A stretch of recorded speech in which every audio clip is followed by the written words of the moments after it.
مش تخيطوا لازر ديش حمديها حم نوغديها والله كيك حقيقة سريعة خير بول بيوع توني وبرز بول سترك نايترك حسبوها شامون بدار حاج بول بيزدا يعني الله يزيد.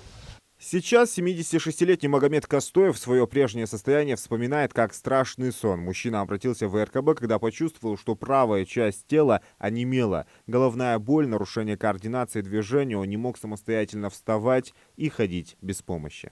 يكون بوت بوت ناب حسبوه شريعي ذي صاش. После МРТ у Магомеда Костоева обнаружили опухоль мозга. Счет шел на минуты. Необходимо было оперативное вмешательство. Нейрохирурги Ингушской республиканской клинической больницы, можно сказать, сотворили чудо. Провели пациенту сложнейшую операцию, которая длилась 2,5 часа. Больному провели трепанацию черепа. Медики с ювелирной точностью выполнили свою работу и извлекли раковую опухоль.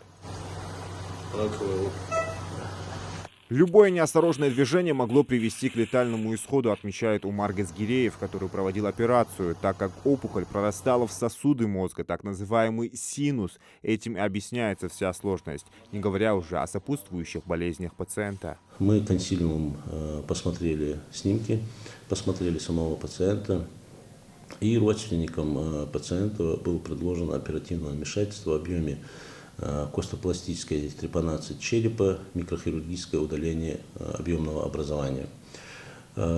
Все это осложнялось тем, что пациент немолодой, 46-го года рождения.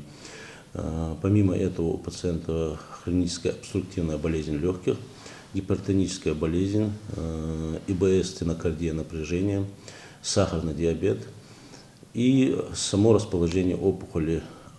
Опухоль прорастала в верхний сагитальный синус. Синус – это как бы коллектор в головном мозге. Она собирает из наружных и внутренних вен кровь. Вот. Она прорастала в сагитальный синус. Это, если повредить именно в этом месте синус, это может вызвать набухание головного мозга, к сожалению, с не очень хорошими последствиями. Сейчас все это позади, больной идет на поправку и проходит послеоперационную терапию.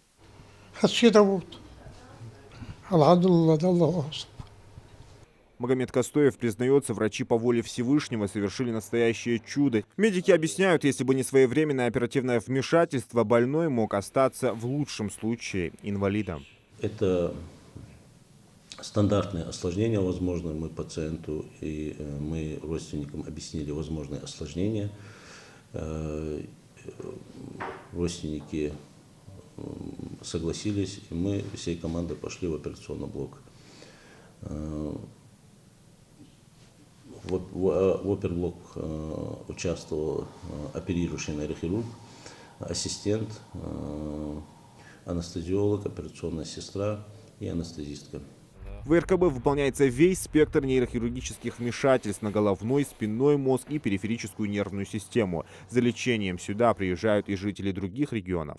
За 6 лет работы нейрохирургического отделения Ингушской республиканской клинической больницы здесь провели более 3000 сложных операций. В год выполняется до 450 оперативных вмешательств. Времени на отдых у врачей практически нет. Спасение жизни больных – их высший долг. Зелимхан Калоев, Асхаб Белакиев, Новости 24.